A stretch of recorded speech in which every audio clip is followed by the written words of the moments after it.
Okay, so not that long ago, I did a video talking about, well, start a stockpile, right? Motivating people to begin a stockpile. I'm just wondering, have you started yours yet? Or do you have one already? Or where are you at in this process? Let's talk about it back in a minute.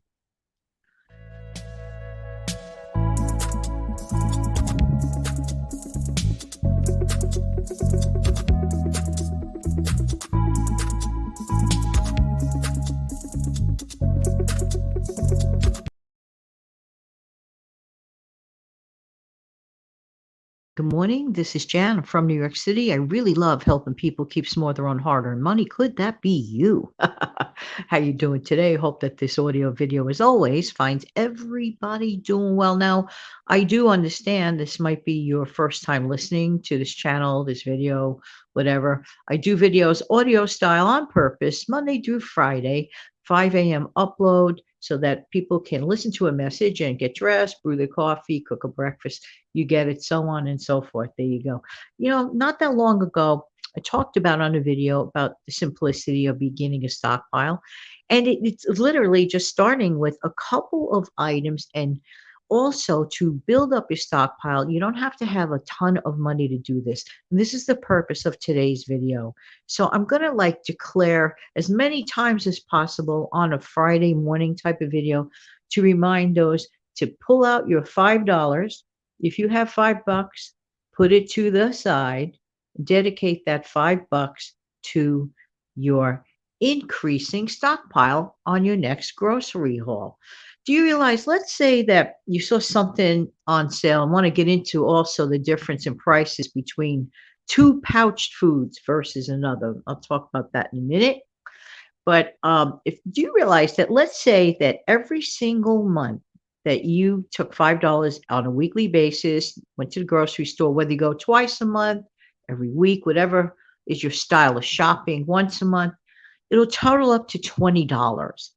Think of how many useful things you could put in your stockpile for those rainy days. And I mean, maybe literally a rainy day, or maybe rainy day in so much as, well, you're in between jobs or you're not feeling great. You don't want to go shopping that month. And I had a month like that about a month and a half back, where for the fun of it, I wanted to see how long I could use my active pantry without going to the grocery store. And I went one whole month and I didn't even touch my stockpile items. So I was just working with my active pantry, which was really, really great. I kind of sort of wanted to know how long I could last without having to run to the grocery store. But isn't it nice to know that, like, literally you could shop your own pantry? I mean, really.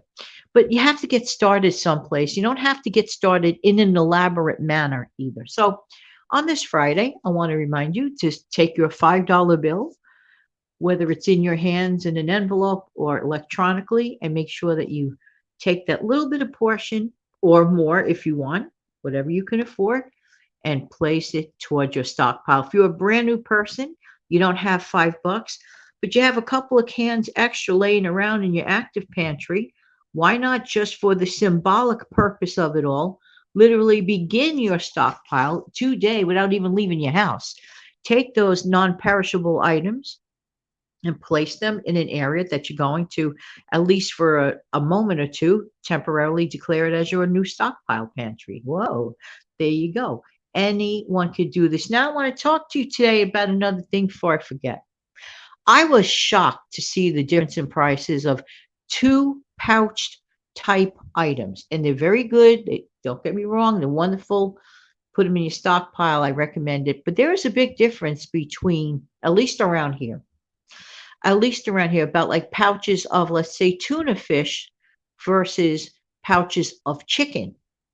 Because I was, considering getting the chicken, and I said, "Wow, one of them is literally like $9 more for the box of 10, as opposed to the tuna, which was $10 for 10, which just left it as at a dollar a pouch, which, in my opinion, to get pure protein for a dollar conveniently, that stockpiles beautifully, because I believe those pouches last about 3 years, if I am not mistaken. Just have to look at the pouch. But then I says, when I looked at the chicken, the chicken ready to eat type chicken in a pouch, it was literally almost $20.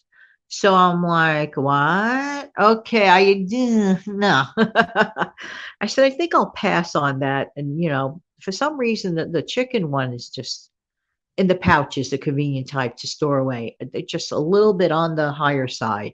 And that goes even for canned chicken too. Always try to check out the best prices, for the canned chicken, and always try to figure out the unit prices of food to see if you really are going to get the best bargain. So on this Friday, $5 for the Stockpile Friday.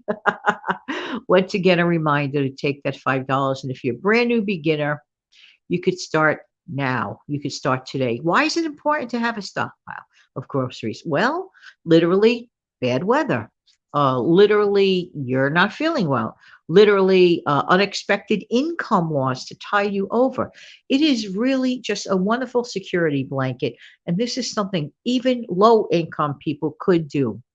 And this is what I don't understand. Sometimes low income person thinks they can't do it, but the idea being, if any group of people really needs to make sure to have it, it's low income. Because if there's even a worse change for whatever the reason, and I wouldn't know the reason, then that could be really, really detrimental. So it always pays to be prepared. Do it in increments, do it in small baby bites. You don't have to do all this in big chunks, and do not get overwhelmed.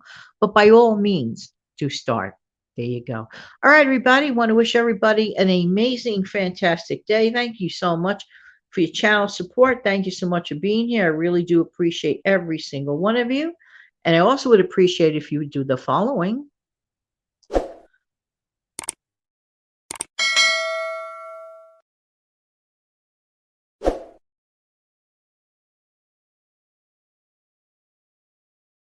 Don't forget to take good care of yourself and your wonderful families.